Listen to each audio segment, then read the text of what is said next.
Denis Baupin pour le groupe écologiste. Merci Monsieur le Président. Je voudrais dire moi à mon tour aussi que je suis très heureux que se tienne cette table ronde ce matin et dire que j'ai plus envie de parler aujourd'hui du futur que du passé et donc de parler de ce que nous pouvons faire ensemble pour engager un réel développement des énergies renouvelables dans ce pays, dont je pense qu'elles sont bonnes pour l'environnement, elles sont bonnes pour l'emploi, elles sont bonnes pour l'économie et elles sont bonnes pour le développement de nos territoires, donc de multiples raisons pour engager ce cercle vertueux. Je pense qu'indépendamment des questions de polémique entre nous, je pense qu'on peut constater qu'aujourd'hui la France est en retard, ça a été dit par de nombreux intervenants, et que nous avons un virage industriel à prendre. Et que ce virage industriel, nous pouvons le prendre en plus avec nos voisins, puisque certains d'entre eux ont pris une avance, et que le fait que le président de la République ait lancé l'idée d'une communauté européenne de l'énergie est une bonne occasion pour pousser en ce sens. C'est d'autant plus dommage qu'on soit en retard que nous avons en France un formidable potentiel. Et ça a été rappelé sur les énergies marines, sur la biomasse, ça peut être rappelé sur l'ensemble des énergies renouvelables. Et j'aurais tendance à dire, pour reprendre un vieux slogan, qu'en France, on n'a pas de pétrole, mais nous avons bien mieux que du pétrole, puisque nous avons des énergies qui sont renouvelables en très grande quantité et donc qui ne vont pas s'épuiser et qui ne produisent pas de gaz à effet de serre. Donc si nous voulons faire en sorte que ces énergies renouvelables puissent se développer, en effet, on a besoin de faire en sorte de supprimer un certain nombre de contraintes administratives dont je n'ai pas vraiment envie de savoir pourquoi elles ont été mises en place, mais qui en tout cas sont des freins considérables. Ça a été rappelé pour les éoliennes.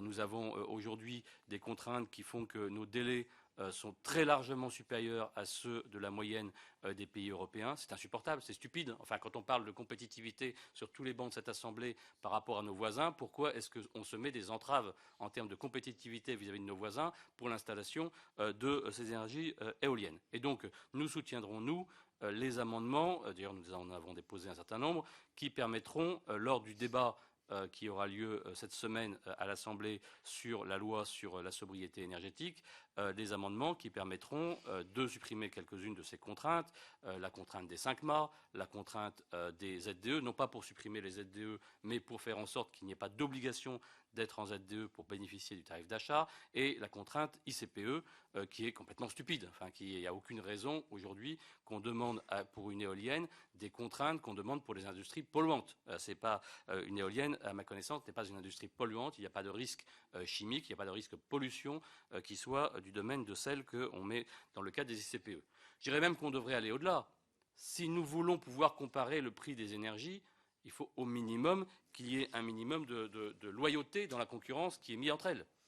Pourquoi l'éolien doit-il payer à 100% son raccordement quand ce n'est pas le cas pour d'autres énergies?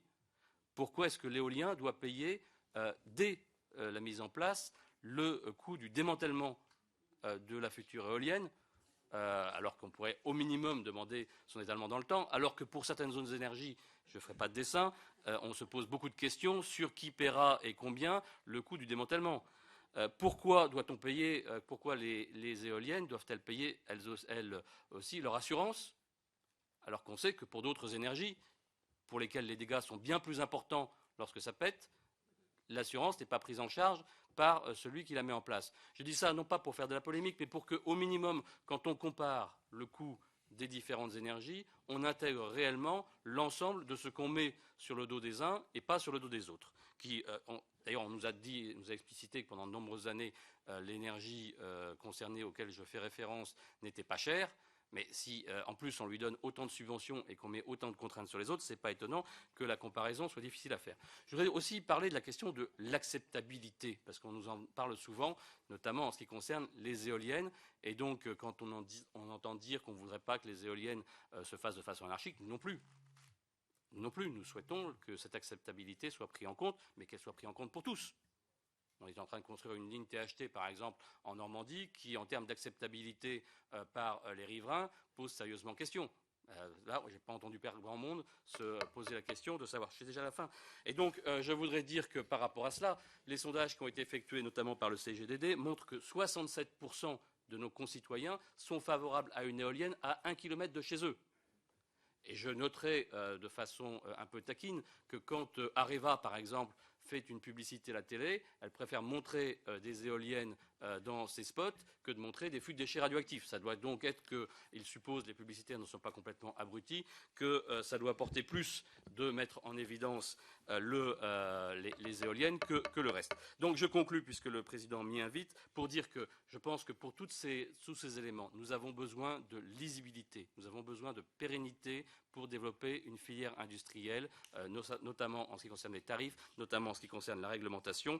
Le débat sur l'énergie qui commence, qui va être une grande première dans ce pays, qu'on ait réellement un vrai débat énergie, est une excellente nouvelle. Et la seule question que j'ai envie de poser à nos invités, c'est de savoir qu'en attendez-vous, quelles sont vos attentes par rapport à cette énergie, qu'est-ce que vous souhaitez qu'il en sorte, qui permette réellement que le développement des énergies renouvelables soit enfin lancé dans ce pays.